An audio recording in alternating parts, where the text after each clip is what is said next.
Hello everybody, my name is Scott Rose. I am the president of scottworld.com and I also write for Mac Life magazine. Well, tonight is a very exciting night. It is the eve of the iPad. Can you feel the excitement in the air? The iPad is coming out in approximately 11 hours, 19 minutes, but who's counting? So I am here with my first video blog because I thought it was a very special occasion and I wanted to, come on camera for it. I'm here to discuss the 5 major breakthroughs of the iPad. And before I do, just a couple little notes. Make no mistake, the iPad is definitely the computer of the future. The iPad has already made the laptop obsolete for a vast majority of computer users. The iPad does just about everything that most computer users need from a laptop.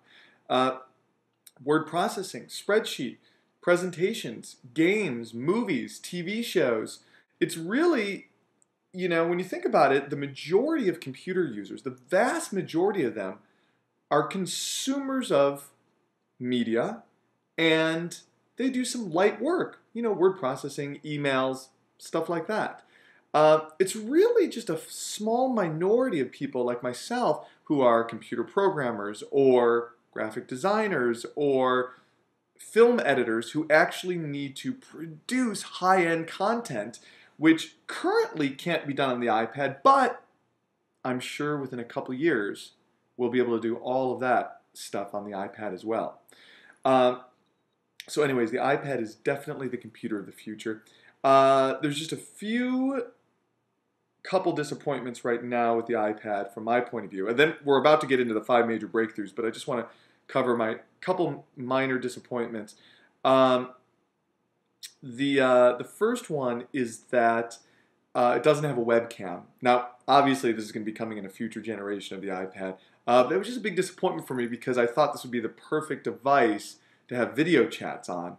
And, Apple doesn't release things until they're perfect, so it's possible that Apple had not really perfected its video chatting software yet. The second problem right now that I can see is that you still need a computer to go along with your iPad for a couple of things. Number one, if you want to make backups of your iPad, there's no backups over the cloud right now. There's no time machine for iPad.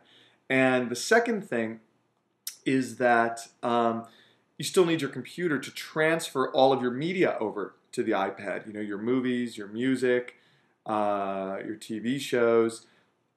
I'm sure, that Apple is working on this as well. There's a lot of rumors that Apple is working on an iTunes in the cloud, because I would love the iPad to just stand alone on its own. So that's it for the disappointments. Everything else is positive, bright, and rosy. And here we go with Scott Rose's 5 major breakthroughs of the iPad. Breakthrough number 1. The iPad is a breakthrough in user-friendliness. The iPad is really, for the first time in computing history, a true appliance. Think about the appliances in your household. The microwave, the television, the toaster oven. These are things that require zero training at all. Did anybody train you on your television? So why, for all these years, have we needed to be trained on our computers? It's because they were not true appliances. They were more complex than they needed to be. Even the Mac, which is obviously a million times easier and more user-friendly than the PC. Come on, the PC is a freaking joke. Even the Mac, though, has a training curve, a learning curve. Talk to someone that's brand new on the Mac and they're confused about what program they're in at the current time. Like, they could be in a program, but there's no open windows, so they don't know what program they're in. They don't know to look in the upper left-hand corner. You have to deal with window management, which is why Expose and Spaces exists. Installing applications could be easier on the Mac. For people that are advanced Mac users, or they've been using it for a while, they know that you have to download the DMG file, double click on it, it launches on your desk, it mounts on your desktop, then you drag the application into your applications folder, then you eject the disk image. and then you throw away the DMG file. So, I mean, that may seem pretty obvious if you've been doing it for years, but the thing is that that's not really intuitive for a new user. In fact, I have a previous blog entry on the problem with installing apps on the Mac. So, I mean, look, the Mac is, as user-friendly as you can get with a computer. But Apple realized that you could get even more user-friendly. And I believe that Steve Jobs' entire career has been building up to this. This iPad is truly the computer for the rest of us. I mean, there's no training. There's no maintenance on it. You're not going to have to run Disk Warrior on it. There's no troubleshooting involved. I mean, me as a Mac consultant, I'm certainly not going to be getting troubleshooting calls from my clients on this. The complexity of using a computer has now been eliminated completely because Apple had the guts to rethink the entire thing. Apple continually pushes the boundaries of making things easy for you. And the iPad is as easy as it could get. Breakthrough number 2. The iPad is a breakthrough in eBook readers. Let's take a moment of silence for the passing of the Kindle. Thank you. What can I say? I mean, the iPad just makes ebook readers obsolete as well. I mean, the cheapest Kindle is $259, and that is a huge, huge investment. I mean, you've got to read a lot of books to make that worth your time, because that's all the Kindle does. It just reads books. That's it. For just a tiny, tiny amount more than that. The iPad does so much more than just read books. See, the iPad is a convergence device. It basically takes all these extra devices and extra things that you were using in the past, and it merges them into one device. That's what the iPhone did as well. But the Kindle, that doesn't merge anything. That's just an extra device. It doesn't surf the web, it doesn't do email, it doesn't play games, it doesn't have productivity software. I mean, it's not a computer. It's just an ebook reader, and it's a pricey one at that. Now, there actually is one current advantage that the Kindle has over the iPad, and I'm sure, once again, this will be corrected in the future as well. But I love that the Amazon Kindle will synchronize your books across multiple devices so you can read them on different devices. So you can get the Kindle for the Mac, you can get Kindle for your iPhone, you can get Kindle for the iPad, and if you already own a Kindle, then you have the real hardware device, the Kindle. And if you're reading a book on one of them, it will synchronize where you are, across all of your devices. But, currently with the Apple eBooks, you can only read them on the iPad right now. You cannot read them on your iPhone, and you cannot read them on your Mac. So that's something that I would love to see in the future, and I'm sure that Apple will correct that in the future. Breakthrough number 3. The iPad is a breakthrough in performance and battery life. Now, think about this for a second. Today, in the year 2010, the battery life that you get from the iPad is totally unheard of. 10 hours of battery life.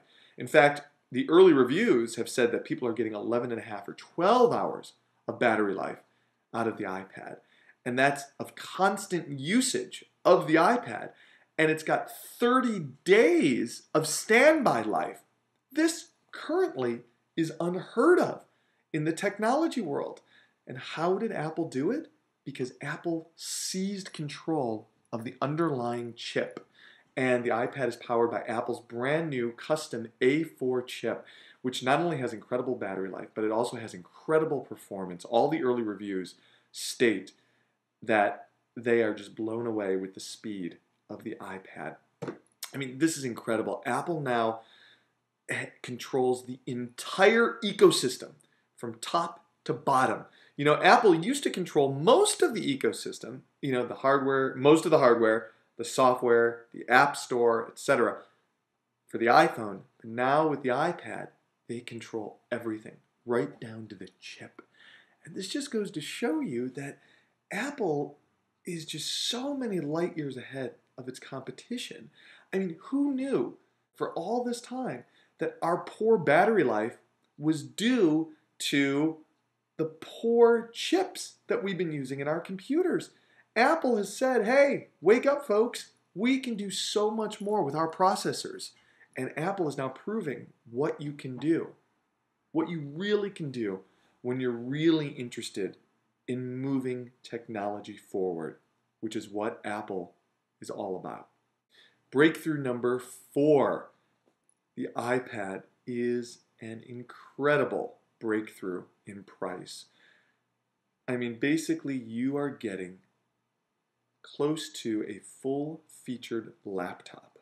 I mean, it may not be totally equivalent to a laptop right now, but in a couple of years, it most certainly will be. And if you don't believe me, take a look at the Omni Group. They're going to be bringing all of their apps to the iPad. They already have 2 that are already going to be ready tomorrow on launch day. The iPad starts at only $499.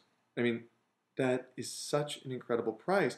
But the breakthrough in pricing doesn't just stop with the price of the overall device. It actually carries on to the breakthrough in 3G pricing as well. AT&T is giving iPad users $15 a month pricing for 250 megabytes of data with no contract, and $30 a month for unlimited data with no contract. This is another breakthrough. This just goes to show how much Apple really cares about the user, the consumer experience. I truly believe that Apple is the only pro-consumer technology company left. Think about this. I have a wireless Express card for my MacBook Pro. It's from Sprint. It gives me unlimited data for something like $60 per month. And I had to sign a 2-year contract with them. So 2 years, $60 a month, that's something like $1,200 over 2 years. And here's the crazy thing. I don't even use that thing that much because A, I'm not traveling that often. Most of my work is right here in Los Angeles. And the other thing is when I am traveling, I am almost always around a Wi-Fi hotspot or, a Wi-Fi network. So this is where it gets really crazy. I would actually save money by buying the most expensive iPad. What is it, like $849? I've got to go to Apple's website and see. I would actually save money by buying the most expensive iPad and just paying for a month of 3G data from time to time when I'm not going to be on a Wi-Fi network. I mean, think about that. And that is proof right there that this is a breakthrough in pricing that we have never seen before in the technology world. And again, it's all thanks to Apple. And, it is thanks to AT&T working with Apple. Breakthrough number 5 of the iPad. And this may be the most important breakthrough of all. The iPad is a breakthrough in revolutionary thinking. The iPad is a true revolution. Apple is the only company that is willing to break free from the past. Steve Jobs realizes that to move into the future, you have to break free from the past. And Apple has never been afraid to break free from the past, which makes them the leaders of the technology industry. For example, they ditched ADB for USB, and then the whole industry came on board once Apple got on USB. They ditched floppy drives for optical media. Then they ditched optical media for digital distribution. They ditched Mac OS 9 for Mac OS 10. They knew they needed to start over with that. Windows should have taken that. Microsoft should have taken that lesson with Windows because Microsoft's just dying under their own weight. Apple ditched, Ethernet for wireless. I mean, they didn't entirely ditch Ethernet, but Apple, was the very first computer company to have wireless. Apple ditched PowerPC chips for the Intel chips, and then they ditched the Intel chips for their own custom chips. Apple has now even ditched buttons and keyboards and mice for touchscreen devices, multi-touch screen devices. So, I mean, Apple's also ditched Flash. This is such a clean break from the past. I mean, Adobe Flash is such a nightmare. I had a Flash website up the other day, and it was consuming something like 97% of my processor. Really? For a little Flash website? Flash causes crashes, it slows down the Mac, it takes over the CPU, it's a nightmare. And Apple has even made a clean break from Flash. The iPad has not even been released yet. It's coming out tomorrow. Yet it already runs 160,000 apps, which are available for the iPhone.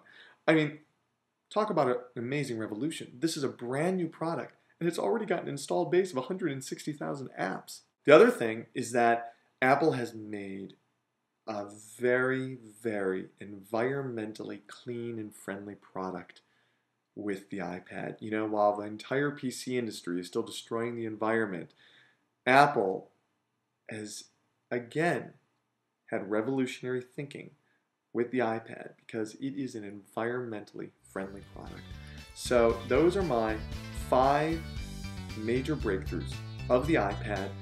I am very excited about this product, and I hope you are as well, because the iPad is the future. Thanks for watching. Have a great night. Bye-bye.